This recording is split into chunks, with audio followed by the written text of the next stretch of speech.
Hello students, आज हम lesson कामचोर करेंगे। इस लेसन के आज हम क्वेश्चन आंसर करेंगे। इसके लेखक इस्मत चुगताई हैं। प्रश्न उत्तर करने से पहले मैं आपको इस पाठ का परिचय देना चाहती हूँ। यह पाठ हास्य रंग से भरपूर है, जिसमें अमीर घर के उन बच्चों की शरारतों का वर्णन है जिन्हें बचपन में काम करने की आदत नहीं डाली गई। इससे वे आलसी और निकम्मे हो गए हैं। उनकी आदतों को देखकर उनके माता पिता जब उन्हें काम करने के लिए प्रलोभन एवं आदेश देते हैं तो वे सब इतने उद्यम मचाते हैं कि उन्हें दोबारा किसी काम को हाथ न लगाने की चेतावनी देनी पड़ती है। इससे वे पहले से भी ज़्यादा निकम्मे और आलसी हो जाते हैं। आपने लेसन में पढ़ा होगा कि बच्चे जो है खड़े होकर पानी तक भी नहीं पी सकते, नौकरों को आदेश देते हैं, छोटा मोटा काम जो है सारा कुछ उनके नौकर करते हैं। तो वो कैसे आलसी हो जाते हैं, कैसे उन्होंने उद्यम मचाया है और कैसे माँ बाप ने उनको लालच देकर घर में काम करवाया है। तो ये सारा आपने ये लेसन पढ़ा होगा तो बड़ा हंसी सी आती है। ये हास्य व्यंग से भरपूर है। लेकिन आज हम इसके क्वेश्चन आंसर करेंगे। हमारा फर्स्ट क्वेश्चन है, कहानी में मोटे मोटे किस काम किए हैं? ये लाइन आई है, किन के बारे में और क्यों कहा गया? उत्तर, कहानी में मोटे मोटे किस काम किए हैं उन बच्चों के लिए कहा गया है जो कुछ काम नहीं करते और वे आलसी और कामचोर हो गए हैं। ऐसा इसलिए कहा गया है कि वे काम को हाथ लगाना तो दूर, उठकर पानी भी नहीं पी सकते। उनका हर काम नौकरों के भरोसे था। स्वयं कोई काम नहीं करना चाहते थे, बस खा खा कर मोटे होते जा रहे थे। तो ये हमारा फर्स्ट क्वेश्चन का आंसर है। हमारा सेकंड क्वेश्चन है, बच्चों के उद्यम मचाने के कारण घर की क्या दुर्दशा हुई?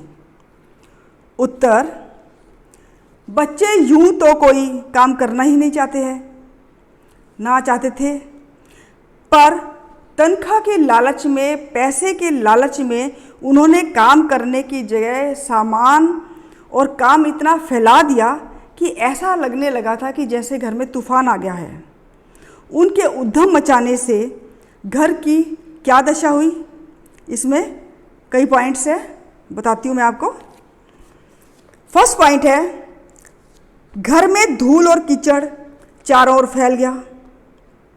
सेकंड, झाड़ू टूट चुकी थी और केवल उसकी सींखें ही बची थी।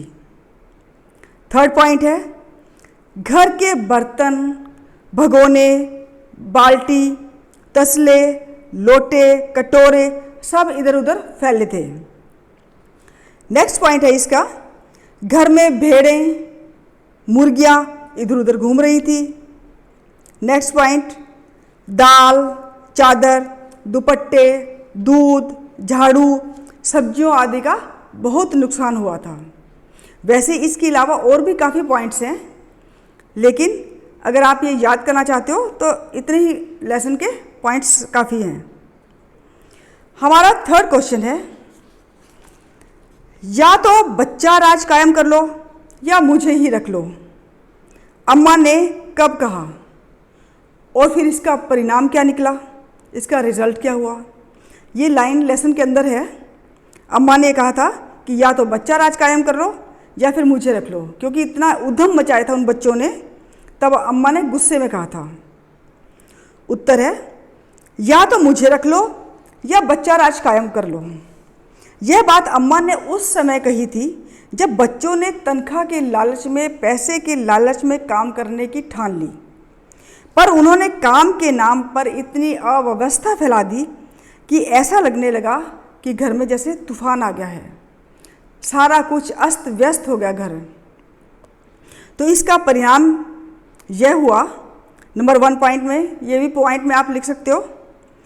अम्मा ने कह दिया या तो बच्चे काम कर लें या उन्हें काम करने दिया जाए, यानी कि या तो बच्चे काम कर लेंगे या फिर बड़े काम करेंगे। सेकंड पॉइंट है, वे अपने मायके आगरा जाने की धमकी देने लगी कि अगर ये बच्चे इस प्रकार काम करेंगे तो मैं अपने मायके चली जाऊंगी।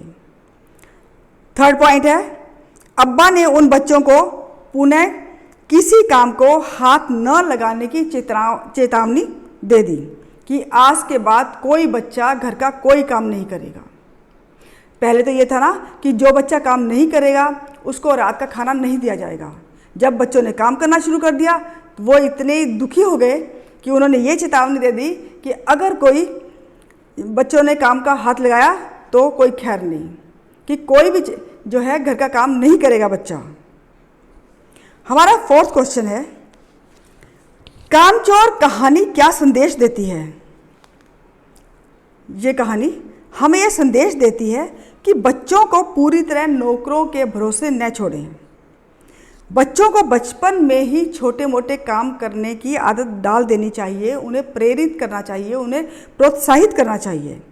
उन्हें काम करने की महत्ता का पता चलेगा, काम में उनकी रुचि भी पैदा होगी, और जब रुचि पैदा हो जाएगी तो बच्चे कामचोर नहीं बनेंगे, वो आलसी नहीं बनेंगे, माँ बाप के ऊपर बोझ नहीं बनेंगे। हमारा फिफ्थ क्वेश्चन है, क्या बच्चों ने अंत में एक निर्णय लिया था? क्या बच्चों ने उचित निर्णय लिया कि अब चाहे कुछ भी हो हिलकर पानी भी नहीं पिएंगे? हिलकर पानी पीने का मतलब कि खड़े होकर खुद जाकर पानी ना लाएंगे ना पिएंगे, कि सारा काम जो है नौकरों के सही करवाएंगे।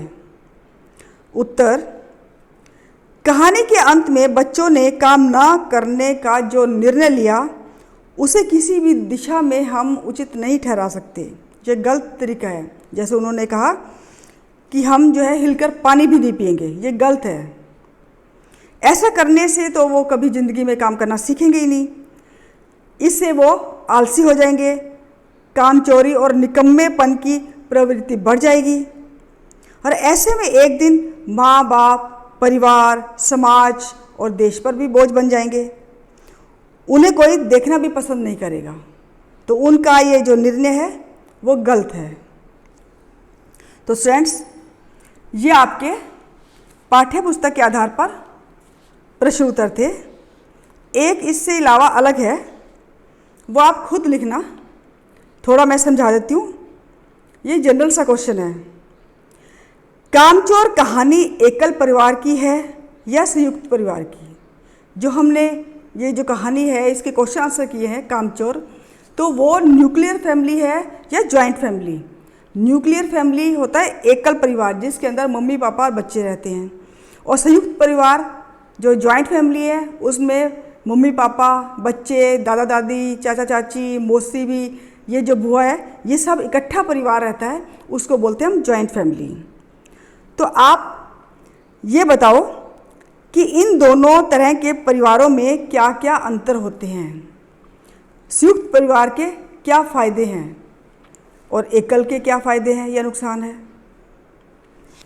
तो कुछ पॉइंट अगर मैं बता देती हूँ तो आपको ये आसानी और भी हो जाएगी। इसके अलावा आप खुद भी लिख सकते हैं अपने एक्सपीरियंस से भी।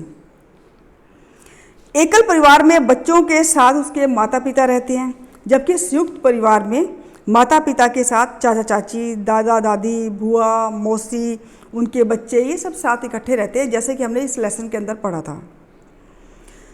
सेकंड, आजकल की जो बिल्कुल बिजी लाइफ है उसमें बच्चों को, जो एकल परिवार है, जो न्यूक्लियर फैमिली है, उसमें माता पिता का प्यार कम मिलता है, जबकि संयुक्त परिवार में घर के अन्य सदस्य जो है इस कमी को पूरा कर देते हैं। नेक्स्ट पॉइंट है, एकल परिवार में माता पिता के काम पर चले जाने पर बच्चे अकेले रह जाते हैं और अपने आप को असुरक्षित महसूस करते हैं, जबकि संयुक्त परिवार में ऐसा नहीं होता, बच्चे अकेले नहीं पढ़ते हैं, क्योंकि दूसरे और सदस्य होते हैं, वो घर में बच्चों का ध्यान रख लेते हैं, इसमें डर की कोई बात भी नहीं होती। एकल परिवार के बच्चों में समाजीकरण नहीं हो पाता कि समाज से वो कटे कटे रहते हैं, कि गांव में जाना, अपने परिवार के साथ मिलना, चाचा के बच्चों के साथ मिलना, ये ऐसे घुल मिलना जो है वो कम हो जाता है। जबकि संयुक्त परिवार में बच्चे अन्य सदस्यों के बीच में इसे सीख लेते हैं कि ज़िंदगी कैसे जीनी है, कैसे उतार चढ़ाव आते हैं, कैसे कोई प्रॉब्लम हो तो कैसे किसी से सहारा लिया जा सकता है, या किसी से पूछ लेते हैं तो साथ भी देते हैं। अच्छा, और ये भी होता है कि जो संयुक्त परिवार है उसमें दादा नानी द्वारा जो सुनाई गई कहानियाँ हैं उससे बच्चा सीखता है, ज़िंदगी की बातें सीखता है, तो वो ऐसा सीखकर एक अच्छा नागरिक भी बन सकता है। तो मैंने ये कुछ पॉइंट आपको बता दिए। इसके अलावा आपको कोई पॉइंट अगर आता हो या ठीक लगे तो वो आप लिख सकते हो। तो फ्रेंड्स, आज हमने इस लेसन के क्वेश्चन आंसर किए हैं। मुझे आशा है आपको ये क्वेश्चन आंसर समझ में आ गए होंगे और आप अच्छे ढंग से लिख भी पाओगे। Thank you and have a nice day.